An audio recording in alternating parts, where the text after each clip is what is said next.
Նա շնորհավորում եմ մեր հայ ժողովրդին բանակի օրվա կապակցությամբ։ Շնորհավորանքս ասում եմ, բայց նայում եմ 4 բոլոր տղաներ, որոնք նահատակվեցին հանուն հայրենիքի։ Ուզում եմ սրտանց այդ ուրախությունը զգամ, բայց ցավ եմ ապրում, որ չկան տղաները։ Հունվարի 27-ը ընտրվեց որպես հիշատակի օր, այս տարի այն առաջին անգամ ոչ աշխատանքային օր համարվեց։ Ինչու հենց այդ օրը, դա ինչ նշանակություն ուներ ու ինչքանով էր ճիշտ բանակի տոնից առաջ տոնել այս օրը։ Ես գտնում եմ, ես անձամբ իմ կտրվածքով զգում եմ, որ ճիշտ բան չէր։ Այդ օրը համարվում է համաշխարհային Եղեռնի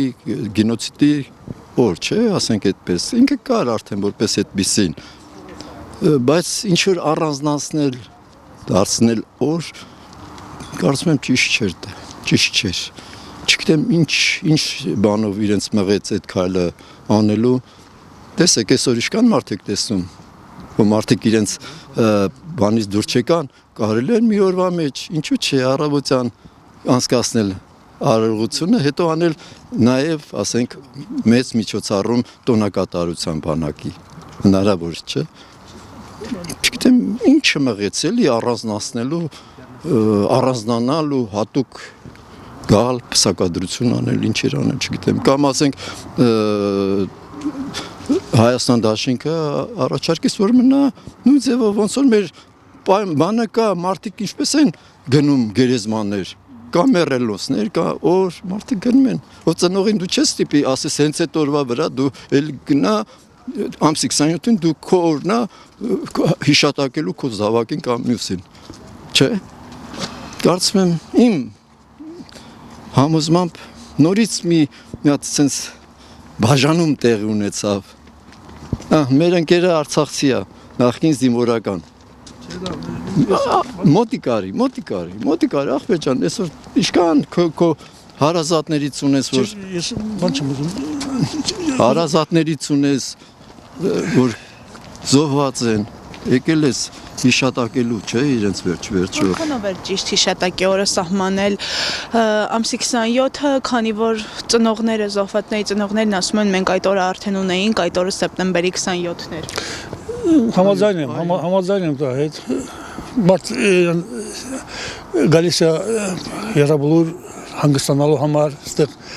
սրտի կանքով է գալիս, ոչ թե ինչ-որ օր, այդ օրը անպայման որ պիտի գա։ Մարդ ամեն սրտի կանքով կարող է ներկայանալ, ամեն օր կարող է իր համար լինի բանի օր։ Շատ մարդ գիտեն, որ ամեն օր ներկայանում են, օրինակ, եւ Ղարաբաղում եւ այստեղ, որ ներկայանում են իրենց սրտի հանգստության, հոգանկության համար։ Առանց որ նշանակել կարիք չկար, չգիտեմ։ Ես առանձնություն դնել են, բաժանել նորից ինչ-որ մի բան, ինչ, որի Համացանցում տարբեր կարտիկներ կան, ասում են, որ հատուկ է այդ օրը ընտրվել բանակի հաղթական օրը ինչ-որ առումով փակելու նպատակով։ Չեմ բացառում։ Ամեն ինչ սպասելի է։ Ամեն ինչ անում է։ Եթե մայիսի 9 հաղթանակի օրը Շուշիի ազատագրման օրը նման ինչ-որ նորից բան տեղի ունեցավ, մոռանալ հաղթանակը չի կարելի, եւ հաղթանակը, եւ բանակի օրը։ Ներկայացուցիչները Լուսադեմին եկան Եռաբլուր, քանի որ նշեցիք Արցախից եք, Արցախի կանչը հուշակոթողի մոտ անգամ ծաղիկներ չխոնարեցին, ինչու։ Որտեղ նախորդ տարի արել են այնպիսի բան, որ իրանք լավ գիտեն, որ ժողովուրդը իրանց չի հարգում, մարդու տեղ չի դնում, որպես իշխանության տեղ չի դնում, դառնա ճիշտ տարածին որ չգնաց։ Էլա կարող լինեն նման բան, որ իրենք իրոք չեն ճանաչում Արցախը որպես Հայաստանի ժողովուրդը։ Այո։ Նրանք ապացուցեցին այդ քայլով, որ իրենք Արցախը չեն ճանաչում որպես Հայաստան։ Ասեցին ճանաչում ենք Ադրբեջանի կազմում ու վերջ իրենց խոսքից եղբայրներին ուրախացնելու համար ծաղիկներ էլ չդրեցին, ինչ կա որ։